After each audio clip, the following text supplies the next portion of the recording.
அனைவருக்கும் வணக்கம். இந்த வீடியோவில் என்ன பார்க்க போகிறோம்னா 10, 11, 12ஆம் வகுப்புகளுக்கு விரைவில் பொதுத் தேர்வு தொடங்க இருக்கிறது. அது குறித்த ஒரு பத்திரிகை செய்தி தான் பார்க்க போகிறோம். ஆள்மாறாட்டம் செய்தால் மாணவர்கள் பொதுத் தேர்வு எழுத நிரந்தர தடை, ஒழுங்கினங்களில் ஈடுபட்டால் கடும் நடவடிக்கை அப்படின்னு சொல்லி தேர்வுத்துறை எச்சரிக்கை கொடுத்துருக்காங்க. இப்போ 15 வகையான ஒழுங்கின செயல்களில் ஈடுபடும் மாணவ மாணவிகள் மீது எந்த மாதிரியான நடவடிக்கைகள்லாம் எடுக்கப்படும் அப்படின்னு சொல்கிறதையும் தேர்வுத்துறை வெளியிட்டிருக்காங்க. இதை குறித்த முழுமையான செய்தியை இந்த வீடியோவில் பார்த்துடலாம்.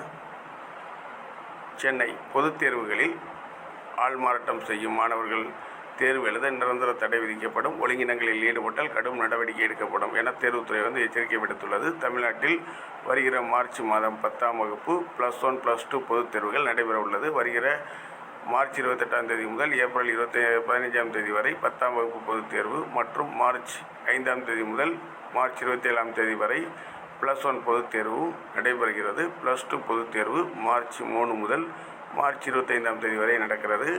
இந்த பொதுத் தேர்வுகளில் 12,14,379 பள்ளி மாணவர்கள், 12,93,434 பள்ளி மாணவிகள், 48,987 தனித் தேர்வர்கள், 554 சிறைவாசி என மொத்தம் 25,57,354 பேர் தேர்வு எழுத உள்ளனர்.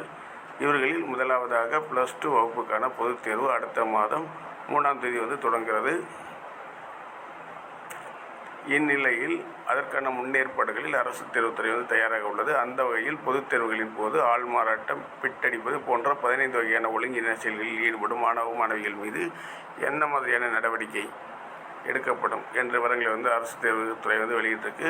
அதன்படி ஃபஸ்ட்டாக பார்த்திங்கன்னா துண்டுத்தல், அதாவது பிட்டடித்தல், அச்சடித்த குறிப்புகள் வைத்து இருப்பது கண்டறியப்பட்டால் அன்றைய தேர்வு ரத்து செய்யப்படுவதோடு அடுத்த ஓராண்டு தேர்வு தடை விதிக்கப்படும். அதாவது பிட்டு வச்சுருந்தீங்கன்னா ஓராண்டு தேர்வு, அடுத்த ஓராண்டு நீங்கள் தேர்வு எழுத முடியாது. அடுத்து துண்டுத்தாள், சீட்டு, புத்தகம் வைத்து வார்த்து தேர்வு எழுதி பிடிபட்டால் அந்த தேர்வரின் அனைத்து தேர்வுகளும் ரத்து செய்யப்படும். குற்றத்தின் தன்மை ஆவணங்களின் அடிப்படையில் அடுத்த 2 பருவங்களுக்கு தேர்வு எழுத முடியாது. மற்ற தேர்வரின் விடைத்தாளை பார்த்து தேர்வு எழுதியது, பரிமாற்றம் செய்தது போன்ற ஒழுங்கின செயல்களில் ஈடுபட்டால் தேர்வு ரத்து செய்யப்படுவதுடன் சூழ்நிலை மற்றும் சான்றுகளின் அடிப்படையில் ஓராண்டு அல்லது குறிப்பிடத்தக்க பருவங்கள் தேர்வு எழுத தடை விதிக்கப்படும். ஆள்மாறாட்டம் செய்து தேர்வை எழுதியது கண்டுபிடிக்கப்பட்டால் அந்த குறிப்பிட்ட தேர்வு ரத்து செய்யப்படுவதோடு பொதுத் தேர்வு எழுத நிரந்தர தடை விதிக்கப்படும். தேர்வரை கண்காணிப்பாளர்களிடம் தேர்வறையிலோ அல்லது தேர்வறைக்கு வெளியிலோ தேர்வர்கள் தவறாக நடந்து கொண்டாலோ, தகாத வார்த்தைகளால் திட்டினாலோ, தாக்கினாலோ அந்த தேர்வரின் பிற பாடத்தேர்வுகள் எழுத தடை விதிக்கப்படும். அல்லது குறிப்பிட்ட பருவங்களுக்கு தேர்வு எழுத தடை, நிரந்தர தடை விதிக்கப்படும். வினாத்தாளில் விடை எழுதி பிற தேர்வருக்கு தூக்கி எறிந்தது கண்டுபிடிக்கப்பட்டால் அந்த தேர்வர்கள் அப்படியே அப்பாடத்தேர்வு ரத்து செய்யப்படும். மேற்கண்ட நடவடிக்கைகள் அரசு தேர்வுத்துறை அறிவித்துள்ளது.